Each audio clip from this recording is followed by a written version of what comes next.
can't do it because it was impossible. So give us an idea. Give us some clues and hints and stuff. One of the most amazing things about it to me is that if you really read between the lines of various NASA press releases and releases from their various contractors, they've basically acknowledged numerous times that we that we haven't been to the moon. You know, not in so many words, but they'll talk about, you know, a return mission and what it will require. And, you know, various times they have said that, you know, before we can quote unquote go back to the moon, we have to develop a new spacesuit material, because none of the materials that we currently have would withstand the environmental extremes on the moon, the temperature fluctuations and whatnot. And, you know, yet supposedly we had a material that worked perfectly fine in 1969, you know, so there's a huge problem there. Yeah, you're right, and, because the temperature, the heat on the moon gets up to 250 degrees, which is boiling water. We don't have any suits on Earth we can put on it and jump in boiling water. We don't have them. They've acknowledged that. Yeah. They've said that, you know, we need to develop some type of a radiation shield, not just for the spaceships, but for while they're on the moon and working on the moon. And they've put out artist renditions of these elaborate shields that would have to be constructed on the surface of the moon in order for our astronauts to you know, stay there for any length of time and work there. And, you know, we didn't have any of that in 1969, but now we need it, you know, and they say, you know, if we were to send back a rover now, it would have to be launched in a separate launch vehicle, you know, it would require a completely separate launch, whereas in 1969 we had no problem stowing 3 astronauts in a dune buggy on the, you know, the landing craft. And, you know, they've talked about problems with re-entry that have to be worked out. They've talked about how the lunar dust would be a huge problem and that they'd have to develop all new technology to maintain a completely dust-free environment inside the landing vehicle. You know, they've talked about these special ports where the suits would like dock to the outside of the craft with these special portals where they would basically back into the suits through the crafts, and then to get back into the craft, they'd have to sort of reverse that procedure so that the spacesuits never came into the landing craft, because they said the lunar dust would just be a huge problem health-wise for the astronauts and for all the delicate electronics and mechanical parts, you know, that it would wreak havoc. You had these guys going out in dune buggies, kicking up whole rooster tails full of dust, you know, in these videos, and then dropping back into the landing vehicle just covered, literally covered with dust. And no problem. Then you go into zero gravity, that dust is going to be everywhere. In the air, in your eyes. It's going to be in your eyes. There's no way you can... That thing is going to be like a snow globe full, you know. They've acknowledged that would happen now, but apparently in 1969 there was a different laws of physics involved or something. But the whole list of these specific problems that NASA has identified that are now problems, but that we had apparently had easy solutions for in 1969, and yet now with almost 50 years of technological advancement under our belts, we're saying that we don't have the technology for it, you know? So there's obviously a huge disconnect there. They could barely get the 2 astronauts in there. These things were supposed to be, you know, just designed for just a bare minimum of space, you know, enough to hold 2 astronauts. It couldn't even hold the 3rd astronaut. You know, he had to stay up in the command module while the other 2 went down and did their thing. And yet, the first few flights, all of a sudden, with no changes whatsoever to the launch vehicle or the landing craft, all of a sudden they had dune buggies on board. These full-size dune buggies that just, miraculously made it to the moon, like stowed in the astronaut carry-on bags or something. It's just, it was just remarkable. And I mean, my interpretation of that is that, you know, they needed to add a little more excitement. You know, it was getting kind of boring. It wasn't holding the people's attention anymore. You know, after the first one, you know, the first couple were very exciting, and the entire country was glued to their TV screen because this was something that nobody had ever seen before. Obviously, you know, this was just amazing. And watching on your little grainy black and white TVs as Neil Armstrong takes his very first step on the moon, 250,000 miles away, you know, and I mean, everybody was just holding their breath, you know, are they going to make it back? Are they, you know, and so it really captured the country's attention for the first couple of few flights, and then it just kind of got routine because it just seemed too easy. Everything just seemed to run like clockwork, and so I believe that's why they started introducing other elements, like the tragic Apollo 13 that, you know, was supposedly bouncing around out in space for days, and the whole country was holding their breath, hoping and praying that our brave astronauts would make it back, you know, and then they introduced the dune buggy, so I think they had to spice it up. I want to get to that when we get back. The show was getting boring. Now, Dave, what came first, the Gus Grissom murder or the Apollo 13 event? The massive fire in the capsule during the test? Yeah, he's the one, the first one, when his capsule came down, it sank in the water. They almost died then. Then he put up the hanger with the lemon on it and said, this thing's a lemon. And then when he was he says, how are we going to get to the moon when we can't even talk to each other from one building to another? And then next thing you know, and his son and his wife, they both think he was killed. Yeah, he was a bit of a troublemaker, a potential whistleblower who seemed to be very skeptical that this project was anywhere near being ready to make a successful flight to the moon. Two of his colleagues conveniently burned up in a very suspicious fire the test capsule. They were conveniently silenced. I believe they were supposed to be the first crew, and you know their names would have been as well known to us now as Buzz Aldrin and Neil Armstrong had they played along, but instead they ended up dead and you know are long forgotten, other than you know to some of us. And then there was also the inspector, the guy who had written up a lengthy report that was apparently very critical of the program, and he turned up dead as well, and his report disappeared, was never to be seen again.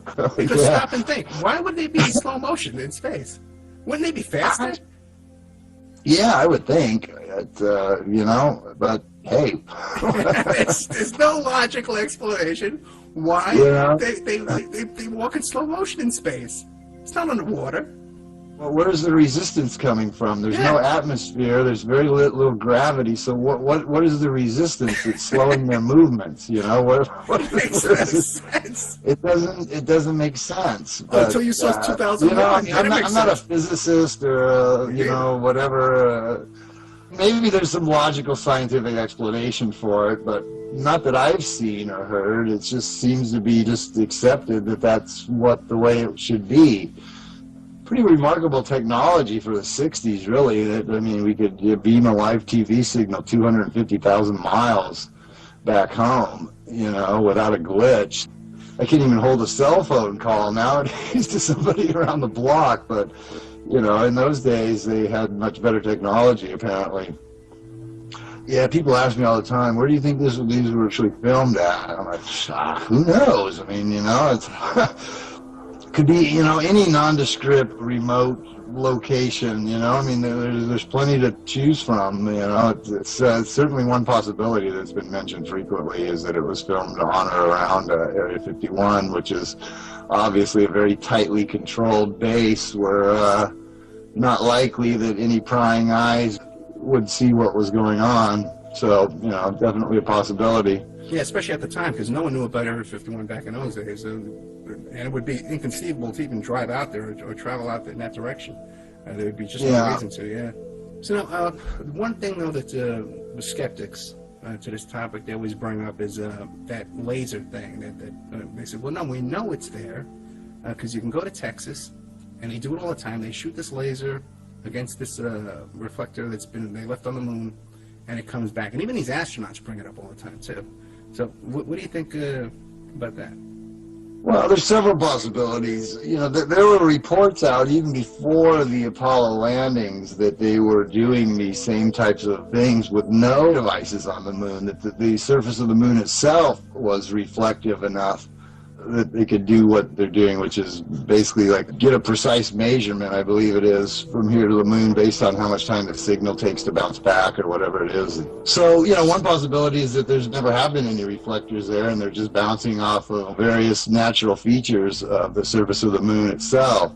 Another possibility is that they were placed there remotely by unmanned craft. Russia claimed to have placed several of them robotically back in that era. I've never said that unmanned craft can't get to the moon. I just don't think that it's humanly possible to get there, but certainly probably possible to get spacecraft there. So they could have been placed robotically. So that's another possibility. I question whether they even had the technology to do that back in those days. These are tiny little targets, like the size of like a computer monitor or something, Right. They were placed 250,000 miles away. I don't know if people really understand how, what kind of distance that is that we're talking between here and the moon. And if you're a photographer, if you've ever used a really long telephoto lens, or if you're a hunter that's used a scope, you know that even from relatively short distances, even a tiny little bit of motion will completely throw off what you're viewing. It doesn't take much at all, and the farther away it is, of course, the more that's amplified. And I really find it very hard to believe that in the 1960s we had lasers or whatever that were accurate enough and stationary enough that could be kept still enough, basically, to focus on a target that tiny, that far away. That just seems very, very hard for me to believe. So I'm inclined to believe that they're just basically bouncing it off of the surface of the moon itself, because that would require a degree of accuracy that's just pretty astonishing, really. Yeah, because back then we didn't even have fax machines, we didn't have email, we didn't have cordless drills. The kids today don't understand that. If I try to tell my kid that, she doesn't understand. Yeah, that's the thing that a lot of people don't understand, right, is what a huge leap it is from what we do now to what we supposedly did in the 60s. People look and say, well, what's the big deal? We put people into orbit. We can put we have a fully functional space station. We have the Hubble telescope. We have the space shuttle. Well, we did have the space shuttle programs, and what's the big difference between that and going to the moon? Well, it's a huge difference, because none of those things have ever gone more than like 300 or 400 miles from the surface of the Earth, None of them. Not the Hubble telescope, not the space station, none of the space shuttles. They've never left low Earth orbit.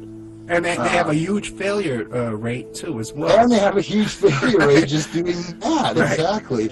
Okay, well, the Apollo flight supposedly went all the way to the moon and back, 250,000 miles, And a little tin can. On one tank of gas. So, to say, well, what's the big deal if we can launch space shuttles and this and blah, blah, blah, blah, blah, why couldn't we send them into the moon?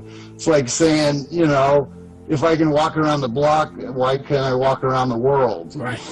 It's exponentially more difficult than anything that we've done since. By far.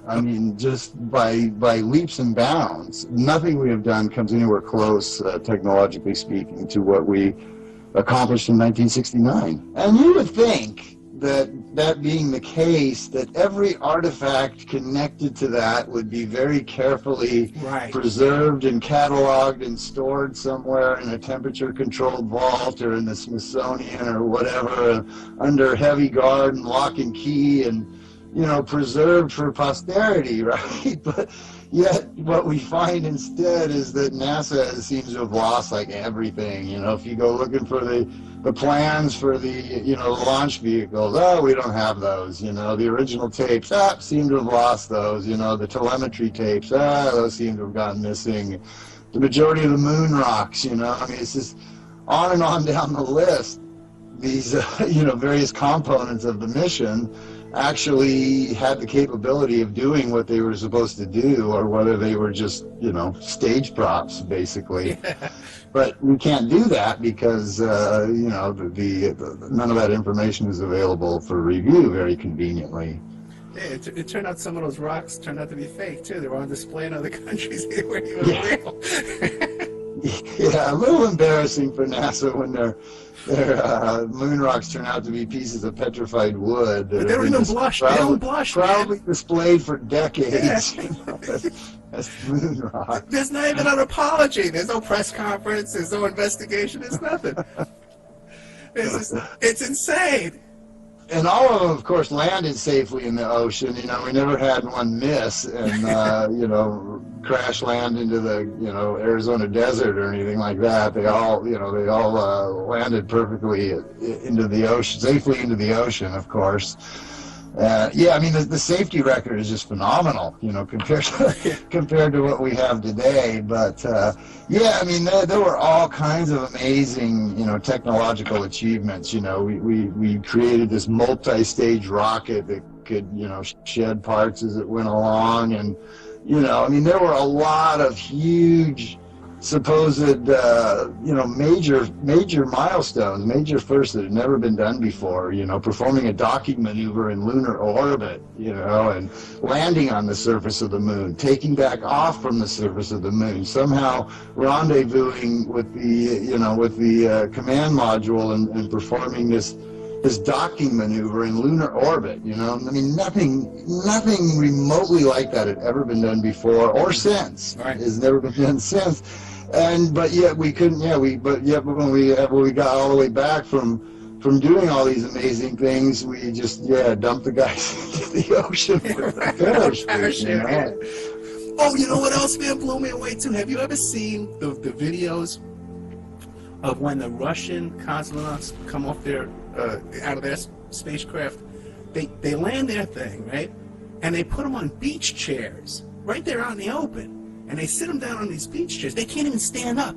They're like, they're like limp.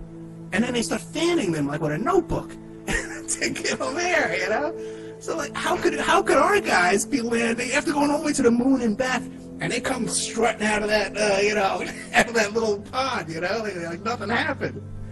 These are conditions where, hygiene is not something that's real easy to tend to, It's, I would think just relieving yourself would be a difficult proposition, let alone, brushing your teeth or combing your hair or shaving or you can't shower or bathe. And right. This is like spending a week on Survivor or something, and yet they come back and they're like television ready. They're rested, they're refreshed, they're fresh scrubbed, they're well groomed, and these don't look like people that just crawled out of a cramped space capsule that they spent, an extended amount of time in. It's just, it doesn't quite fit. Just think wearing that suit for 3 days and that backpack and that helmet, and the gloves. Just doing that, you would need twice the amount of food and water that you'd have here on Earth walking around.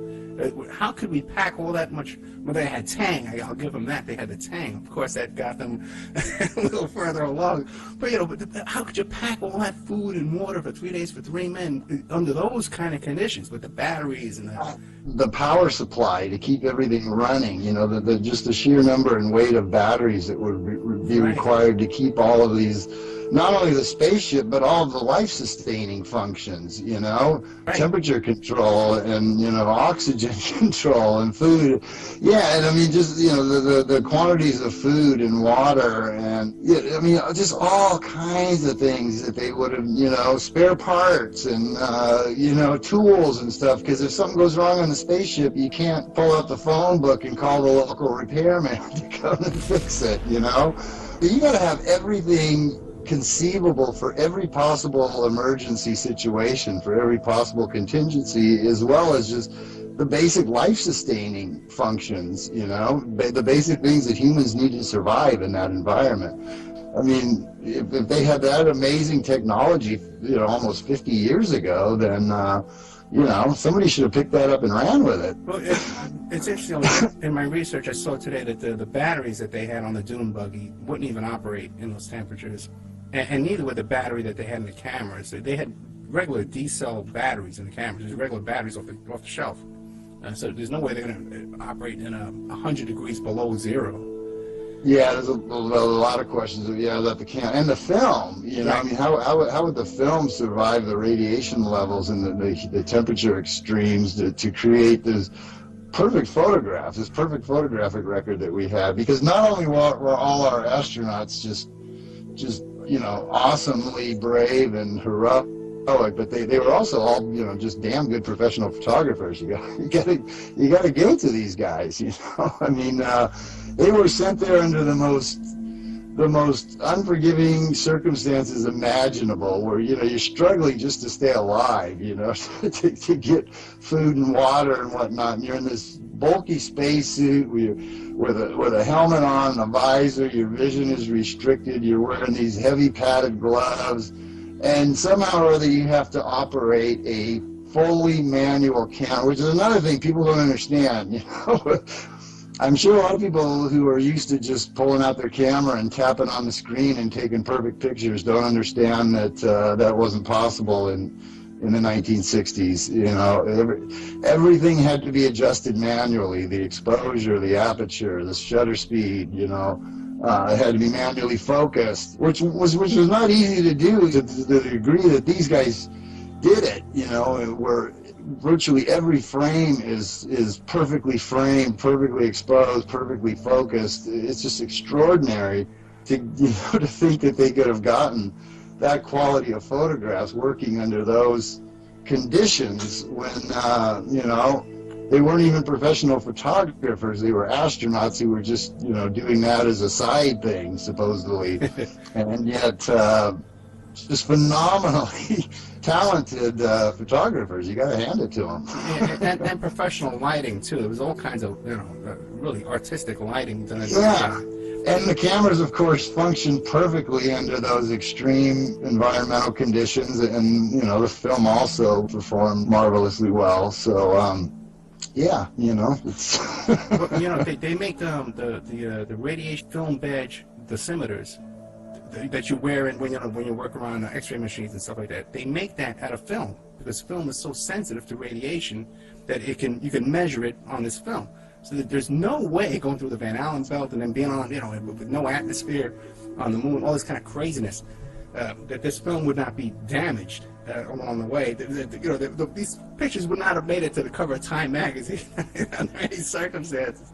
It's just exactly. I mean, I'm an avid but very amateur photographer who, eventually sold out and switched over to digital. But for years, I shot everything on film. When I would travel, I would take just, like 20 rolls of film with me, because you didn't have a little memory card. You could just take unlimited pictures of everything you see. But I can remember every time I would go through an airport security thing, I would hand I would take my film out of my bag and hand it to the attendant to hand check, because I did not want it going through the X-ray machines, because it could damage your film. It could ruin your exposure, especially with higher speed film. And it's very, very, very sensitive. Film stock, 35 millimeter film stock is very, very sensitive to radiation, and yet, performed fantastically. Yeah, so many people. As did all the other technology. I mean, everything performed flawlessly. I mean, everything. I don't remember, other than Apollo 13, and even then, everyone made it back alive. It was a happy ending. So why, when we talk about going back to, quote unquote, going back to the moon, are they constantly talking about reinventing the wheel, when this stuff had a far greater safety record and much better, performance record than what we produce now? We can't build a space shuttle now that doesn't, doesn't kill a bunch of people every now and then. But back then we could. So why reinvent the wheel when what we already had was actually better?